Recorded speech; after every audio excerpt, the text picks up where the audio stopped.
మరి అవిశ్రాంత పోరాటం చేస్తున్న డాక్టర్ సునీత, రాజశేఖర్ రెడ్డి దంపతుల మీద, sincere police officer Ram Singh మీద, మరి గతంలో ఇటువంటి చెత్త కేసు రామ్ సింగ్ మీద పెడితేనే కోర్టు ఆంధ్రప్రదేశ్ నుంచి తెలంగాణకు మార్చింది.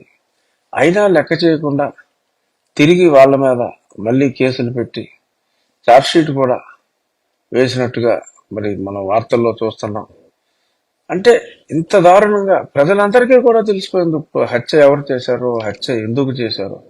అయినప్పటికీ కూడా ఇంత దారుణంగా ప్రవర్తించటం, మరి హత్య కేసులో ప్రధాన నిందితుడైన ఒక రెడ్డి గారికి, వియ్యంకుడైన ఇంకొక రెడ్డి గారిని 4 సంవత్సరాలుగా ఎక్స్టెన్షన్లో సెంట్రల్ డిస్కామ్ చైర్మన్గా కొనసాగిస్తూ, మరి ఈ కేసులో మరి ముఖ్యమైన వ్యక్తి వారి వియ్యంకుడు కాబట్టి ఎలాగైనా సరే మళ్ళీ ఎక్స్టెన్షన్ ఇవ్వాలని ముఖ్యమంత్రి గారు వద్దు అని చెప్పి పెద్దలు పెద్దిరెడ్డి గారు వాదులాడుకోవటం గురించి మనం ఈ పేపర్లో చదివాం. మీ పిల్లలు ఇంటర్మీడియట్ మరియు ఎంసెట్ చదువుతూ సబ్జెక్ట్స్ లో కన్ఫ్యూజ్ అవుతున్నారా? కాన్ఫిడెన్స్ లెవెల్ తక్కువగా ఉందా? రిపీటెడ్ మిస్టేక్స్ చేస్తున్నారా? అయితే మీకోసమే ఉంది Rise app. 1 lakh question bank, performance analysis, online classes by experts, ఇంకా మరెన్నో ఫీచర్స్ తో మీ ముందుకొచ్చింది Rise the perfect guide. Description లో ఉన్న లింకును ఉపయోగించి సబ్స్క్రైబ్ అవ్వండి. చూద్దాం మరి ఆయన కీలక సాక్షిగా మారితే అసలుకే అసలని చెప్పి మరి భయపడి మళ్ళీ ఎక్స్టెన్షన్ ఇస్తారా ఎవరా? ఈ